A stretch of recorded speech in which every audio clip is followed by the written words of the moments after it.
Punjab bar council की हदायत पर भवानाबाद में बायोमेट्रिक वेरिफिकेशन सिस्टम का आगाज़ कर दिया गया। बायोमेट्रिक सिस्टम का इफ्तिताह मेंबर पंजाब बार कौंसिल मियां मेहरान किया गया। इस मौके पर मियां मेहरान ताहिर का कहना था कि अब तमाम इलेक्शन बायोमेट्रिक सिस्टम के ज़रिए होंगे।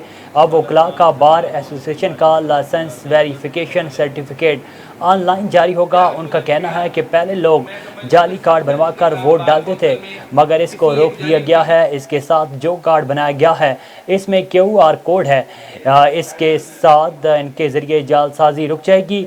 उनका कहना था कि इनकी वफाकी और सूबाई हुकूमत से डील हो चुकी है कि उनको बजट में हिस्सा दिया जाएगा। इसके साथ मुख्तलिफ लेबार्ट्रियों के साथ MOU साइन हो चुके हैं।